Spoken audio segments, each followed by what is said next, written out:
Enfin, Issa Chiroma Bakary parle et explique tout dans une interview sur le MMI Live Show organisé par Project C. Issa a donné des détails sur son évasion, sur son exil, sur sa vie en Gambie, sur son avenir politique et surtout, il a confirmé ce que nous avions deviné, ce que nous avions révélé. Issa ne peut pas parler librement, il ne peut pas faire de déclarations révolutionnaires. Pourquoi ? À cause des considérations diplomatiques. Écoutez ses propres mots, je cite. « Les considérations diplomatiques m'empêchent de faire des déclarations révolutionnaires pendant que je suis en Gambie. Je dois respecter les obligations internationales du pays hôte. » Fin de citation. Voilà, c'est confirmé par Issa lui-même. Il ne peut pas parler librement, comme il le voudrait, parce qu'il est en Gambie, sous la protection du président Adama Barrow, et qu'il doit respecter les obligations diplomatiques de son pays hôte. C'est exactement ce que nous avions révélé dans nos vidéos précédentes. Issa est bâillonné par un accord, un deal pour sa sécurité. En échange, il doit se taire, ne pas faire de déclarations révolutionnaires, ne pas appeler directement à la résistance, au soulèvement contre le régime Biya et 2020. C'est pour ça qu'Ali Sencom parle à sa place, parce que lui ne peut pas.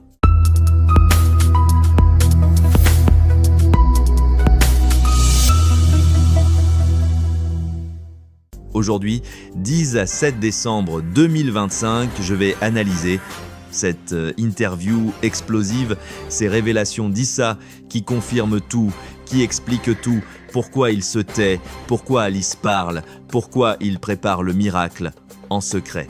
Attachez vos ceintures parce qu'Issa vient de confirmer la vérité que nous avions révélée. Il est bâillonné par les obligations diplomatiques, mais il reste déterminé à reprendre le pouvoir. Qui l'a gagné ? Commençons par les révélations. Sur l'évasion, Issa raconte, après avoir fui le Cameroun mi-octobre, il est arrivé au Nigeria grâce au président Bola Tinubu qui l'a exfiltré, mais au Nigeria. Issa a failli être renvoyé au Cameroun. Comment ? Tinubu, sous pression de Biya, de Yaoundé, qui exigeait l'extradition d'Issa. Tinubu a hésité, peut-être, où ses services de sécurité ont considéré renvoyer Issa au Cameroun. C'était dangereux, très dangereux pour Issa. S'y renvoyer, il aurait été arrêté, emprisonné, torturé, être assassiné comme Ekan. Mais Issa a réussi à s'échapper à nouveau du Nigeria avant d'être renvoyé. Comment ? Il ne dit pas. Les détails restent secrets pour des raisons de sécurité. Probablement des complices au Nigeria, des agents, des diplomates l'ont aidé à partir rapidement vers un autre pays, la Gambie, où le président Adama Barrow l'a accepté à un moment critique, dangereux de sa vie. Issa remercie Barrow pour ce geste courageux, risqué d'accueillir un opposant recherché par le régime Biya, voisin, puissant, menaçant. Barrow a accepté et Issa est en sécurité en Gambie. Depuis, c'est l'histoire dramatique de l'évasion d'Issa qui a failli échouer au Nigeria, mais qui a finalement réussi grâce à la Gambie. Maintenant, la révélation principale, les obligations diplomatiques. Issa dit clairement, les considérations diplomatiques m'empêchent de faire des déclarations révolutionnaires pendant que je suis en Gambie. Qu'est-ce que ça veut dire ? Ça veut dire qu'Issa ne peut pas parler librement, ne peut pas appeler directement le peuple camerounais à se soulever, à résister, à renverser Biya, ne peut pas faire de déclarations incendiaires, mobilisatrices, révolutionnaires. Pourquoi ? Parce que la Gambie l'accueille, le protège avec 10 gardes du corps, le traite comme un chef d'État, mais en échange, la Gambie ne veut pas de problème diplomatique avec le Cameroun, avec la CEDEAO, avec la communauté internationale.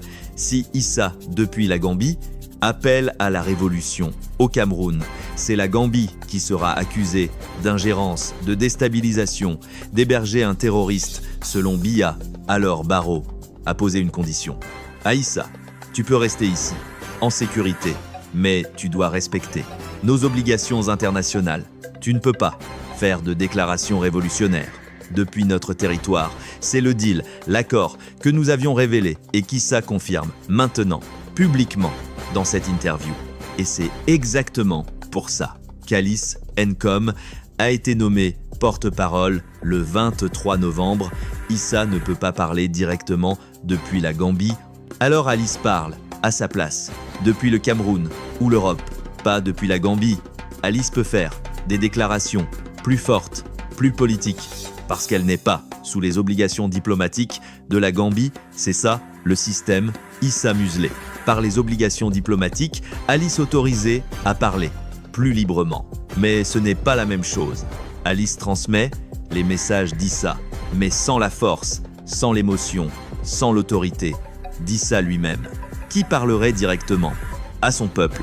C'est un compromis nécessaire pour la sécurité d'Issa, mais frustrant pour le peuple qui veut entendre son président élu, pas juste son porte-parole.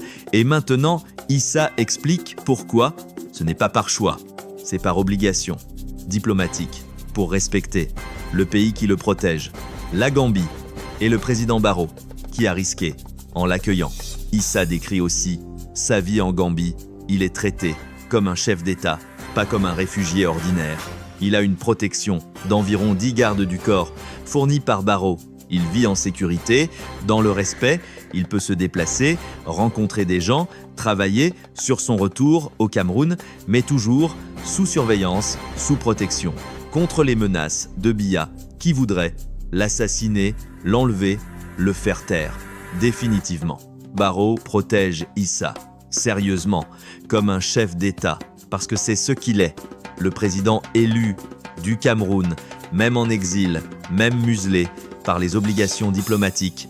Il reste le président légitime, élu par le peuple, le 12 octobre. Et Barrow le reconnaît en le traitant comme tel. C'est important, c'est symbolique, c'est politique. Issa n'est pas un simple réfugié, il est un président en exil, temporairement, en attendant de reprendre sa place légitime au palais à Yaoundé. Issa fait aussi une promesse à la diaspora camerounaise, tous ceux qui vivent en exil, à l'étranger, par choix ou par force. Issa dit « Si j'assume le pouvoir, tous les Camerounais vivant en exil pourront rentrer chez eux au Cameroun sans crainte, sans danger, sans persécution. » C'est une promesse forte, importante pour des millions de Camerounais qui ont fui le régime Biya, la corruption, la répression, la misère, qui vivent en Europe, en Amérique, en Afrique, loin de leur pays, de leur famille, de leur culture. Issa leur dit « Quand je serai président, vous pourrez rentrer. Tous. Le Cameroun sera libre, démocratique, sûr, pour tous. » C'est une vision d'inclusion, de réconciliation, de reconstruction d'un Cameroun où personne n'a besoin de fuir ou de vivre en exil parce que le pays est gouverné, justement, démocratiquement, dans le respect des droits de tous. Maintenant, relions tout avec nos révélations précédentes. Dans nos vidéos, nous avions dit qu'Issa était bâillonné par un accord secret pour sa sécurité, confirmé par Issa lui-même. Maintenant, nous avions dit que c'est pour ça qu'Alice Nkom parle à sa place, confirmé par l'interview. Nous avions dit que Barrow avait posé des conditions pour accueillir Issa, confirmé les obligations diplomatiques. Nous avions dit qu'Issa prépare le miracle, une action explosive en secret, confirmée par sa déclaration récente. Nous préparons le miracle parce qu'Issa ne peut pas parler publiquement de révolution à cause des obligations diplomatiques. Alors il prépare en secret une action pour reprendre le pouvoir sans en parler ouvertement. C'est ça la stratégie d'Issa, se taire publiquement par obligation diplomatique, mais agir secrètement pour préparer son retour explosif au pouvoir. C'est cohérent, c'est logique, c'est intelligent. Issa respecte son pays hôte, la Gambie, mais il ne renonce pas à son objectif, reprendre le pouvoir qu'il a gagné le 12 octobre. Analysons aussi les implications de cette confirmation. Premièrement, le peuple comprend maintenant pourquoi Issa se tait.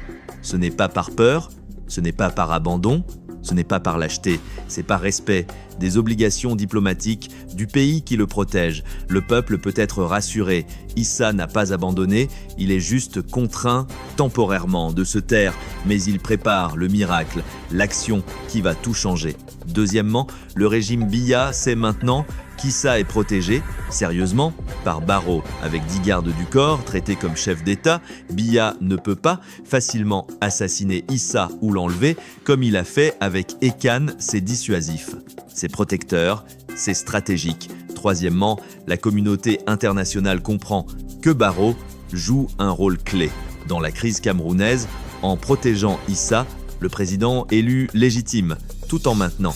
Les obligations diplomatiques, c'est un équilibre, délicat, difficile, mais nécessaire. Barrow mérite les remerciements d'Issa et du peuple camerounais pour ce courage, cette solidarité, cette protection. Parlons aussi de ce qu'Issa ne peut pas dire, mais que nous pouvons deviner. Issa dit qu'il ne peut pas faire de déclaration révolutionnaire. Ça veut dire quoi? Ça veut dire qu'il voudrait appeler le peuple à se soulever massivement, à bloquer le pays, à occuper les institutions, à renverser Biya par la force du nombre, de la rue, de la résistance, mais il ne peut pas le dire ouvertement depuis la Gambie. Alors il le dit cryptiquement, nous préparons le miracle. C'est un code pour dire, sans le dire, que quelque chose de révolutionnaire se prépare. Que le peuple doit être prêt, doit continuer de résister, de se battre, en attendant le signal, le moment où tout va basculer, où Issa va revenir, où Biya va tomber. C'est ça le message caché d'Issa.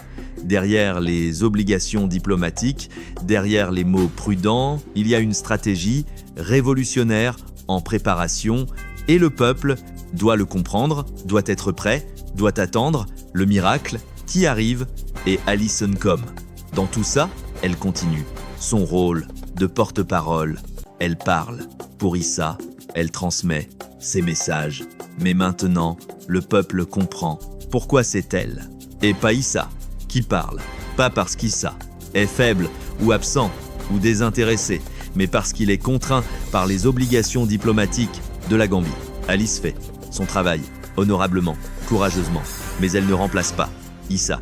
Elle le complète temporairement, en attendant qu'Issa puisse revenir au Cameroun et parler librement à son peuple, sans contrainte diplomatique, sans obligation, envers un pays hôte.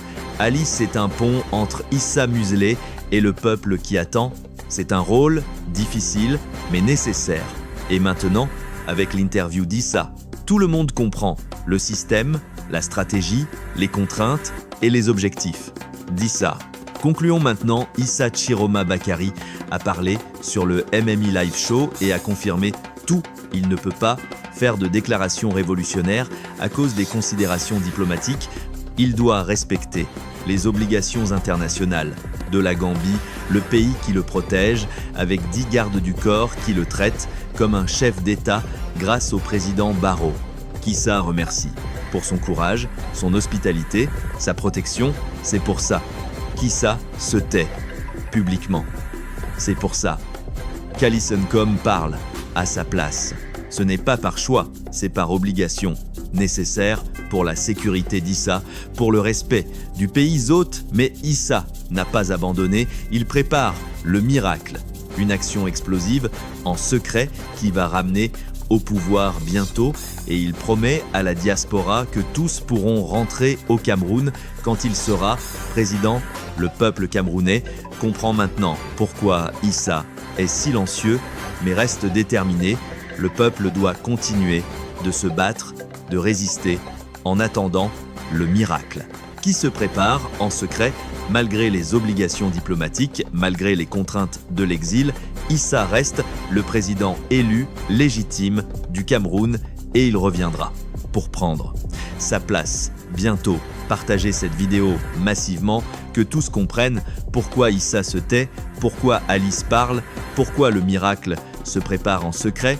C'est les obligations diplomatiques, pas l'abandon, pas la peur, pas la lâcheté, juste le respect temporaire d'un pays hôte qui protège le président élu du Cameroun en exil, Issa Chiroma Bakary, qui reviendra bientôt pour pour libérer son pays, son peuple, de la dictature Biya